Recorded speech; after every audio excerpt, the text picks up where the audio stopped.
మూనాదిగానే కాల్వ పనులను పూర్తి చేసి గోదావరి జలాలను అందించాలని సిపిఎం పార్టీ జిల్లా కార్యదర్శి వర్గ సభ్యులు కల్లూరి మల్లేశం ప్రభుత్వాన్ని డిమాండ్ చేశారు. శుక్రవారం రోజున మూనాదిగానే కాల్వ పనులు పూర్తి చేసి గోదావరి జలాలు అందించాలని సిపిఎం పార్టీ ఆధ్వర్యంలో రెడ్ టేబుల్ సమావేశాన్ని మండల కార్యదర్శి గుండు వెంకట నర్సు అధ్యక్షతన జరిగింది. ఈ కార్యక్రమంలో సిపిఎం పార్టీ జిల్లా కమిటీ సభ్యులు బొల్లు యాదగిరి, అఖిలపక్ష నాయకులు, కాంగ్రెస్ సీనియర్ నాయకులు అవిశెట్టి ఐలుమల్లు, బీఆర్ఎస్ మండల అధ్యక్షులు పొన్నబోయిన రమేష్, సిపిఎం పార్టీ మండల కార్యదర్శి గుండు వెంకట నర్సం, రైతు సంఘ నాయకులు పైళ్ల ఆదిరెడ్డి, టౌన్ కార్యదర్శి కూరపాటి రాములు, దడిపల్లె ప్రభాకర్, మెతుకు అంజయ్య, పిట్టల చంద్రయ్య, పైళ్ల రామరెడ్డి తదితరులు పాల్గొన్నారు.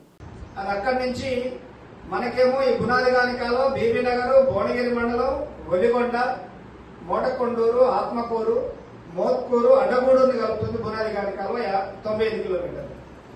అక్కడ హైతనగర్ దగ్గర బండరేగరాల దగ్గర స్టార్ట్ అవుతున్న పిలాయిపల్లి కాలువ అది పోచంపల్లి నుంచి స్టార్ట్ అయ్యి మనకి నారకనపల్లి మండలం దాకా పోతుంది.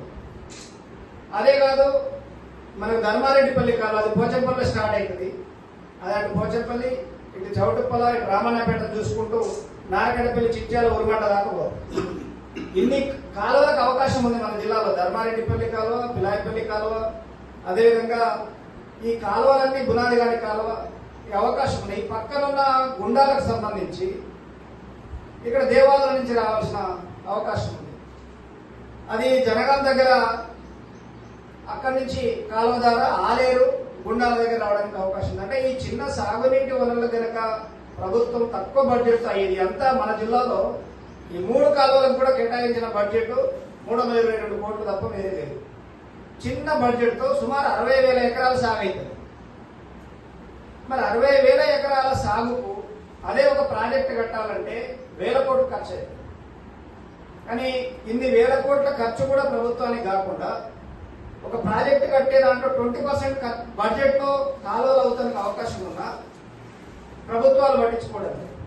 ఇవాళ అధికారంలో ఉన్న వాళ్ళు తప్ప, ప్రతిపక్షంలో ఉన్న తప్ప, రాజకీయాల పక్షాల మీద వీళ్ళ మీద వాళ్ళు దోసుకోవడం తప్ప దీని మీద చిత్తశుద్ధితో పనిచేయట్లేదు. కాబట్టి రాజకీయాలకు అతీతంగా మీ అందరికి అప్పీల్ చేసేది ఏంటంటే ప్రతి ఒక్కరికి రాజకీయ పార్టీ ఉన్నది. కానీ మనం రైతులుగా ప్రజల తరఫున అడగాల్సింది కాలువ పనులు పూర్తి చేయాలి అనేది. రెండోది, ఇప్పుడు రైతు ప్రభుత్వం అని చెప్పి చెప్తూ అధికారంలో ఉన్న ప్రభుత్వం కూడా ఉన్నది కాబట్టి వీళ్ళు కొద్దిగా బాధ్యత తీసుకొని త్వరితగతిన పూర్తి చేస్తే ఆ క్రెడిట్ ప్రభుత్వానికి వస్తుంది.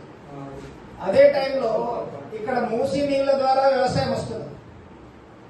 రైతులు ఏం కోరుకుంటున్నారంటే ఇప్పుడు మన పక్కకు పల్లెర్ల, ఆత్మకూరు పల్లెర్లకు సంబంధించి భీమలింగం కాలువ వస్తుంది. అటు లింగరాజపల్లి, ఇటు పల్లెర్లకు సంబంధించి వచ్చేది కూరలను టచ్ చేసి వచ్చేది భీమలింగం కాలువ. ఆ భీమలింగం కాలువ మన దగ్గరనే సంగం దగ్గరనే స్టార్ట్ అవుతుంది. సంగం దగ్గర స్టార్ట్ అయ్యి వస్తుంది. అంటే చిన్న చిన్న సాగునీటి వల్ల కాలువకు అవకాశం ఉన్న వాటిని పెద్ద బడ్జెట్ కాకుండా 80,000 ఎకరాలు సాగు చేయడానికి అవకాశం ఉంది. ఇదంతా కూడా మూసి ఆధారిత కాలువలు ఉన్నాయి. అదే మూసికి సంబంధించి రైతులకు ఇప్పటిదాకా నీళ్ళు లేదు కాబట్టి మూసి నీళ్ళు వచ్చినాయి, సంతోషపడ్డారు. కానీ ఇక్కడ